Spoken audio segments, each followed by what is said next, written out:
Welcome to Bethlehem Bible Talk. Awali hari ini dengan firman Tuhan dan teruslah berjalan bersama Yesus. Shalom Bapak Ibu dikasihi oleh Tuhan. Selamat pagi. Kembali kita dalam renungan firman Tuhan dengan tema Kasih Kristus sebagai tanda.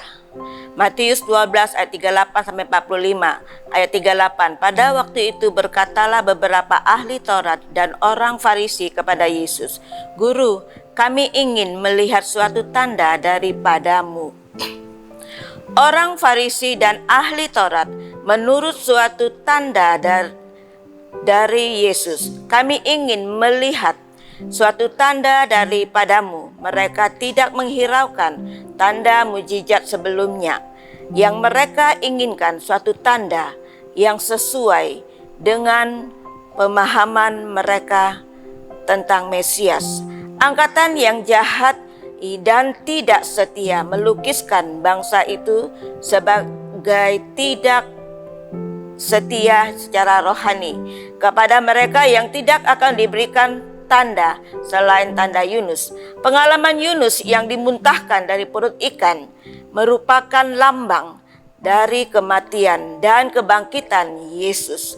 Setelah berada dalam rahim bumi 3 hari 3 malam, orang Niniwe setelah menerima Yunus dan mendengar pemberitaan Yunus, mereka dibebaskan secara ajaib dan mereka bertobat. Dalam keseharian hidup kita, sering kita temukan banyak tanda dan simbol untuk memaknai sesuatu.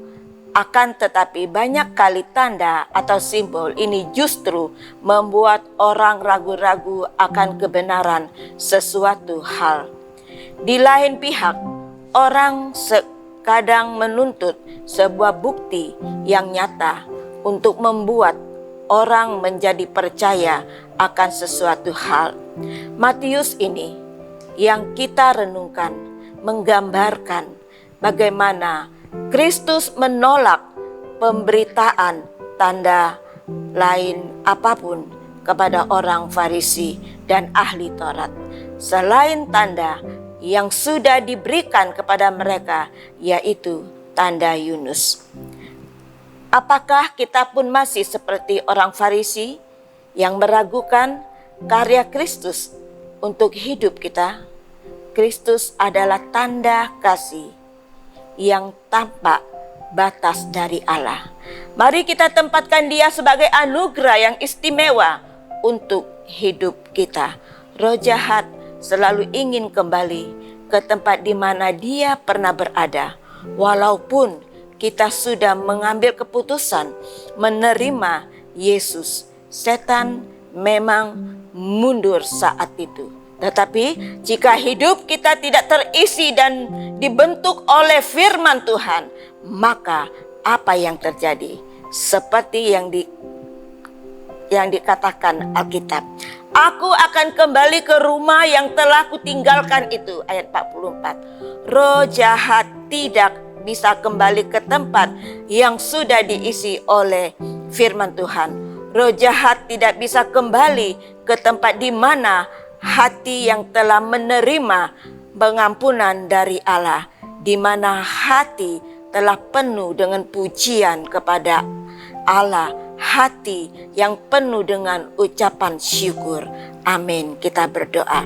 Kami bersyukur dan berterima kasih kepadamu Tuhan, karena Engkau adalah satu anugerah yang istimewa dalam kehidupan kami, yang mengampuni kami senantiasa. Ajarkan kami Tuhan supaya kami boleh terisi oleh firman Tuhan, dan ajarkan kami untuk memuji Tuhan dan mengucap syukur kepada Tuhan. Terpuji namamu. Dalam nama Tuhan Yesus kami berdoa.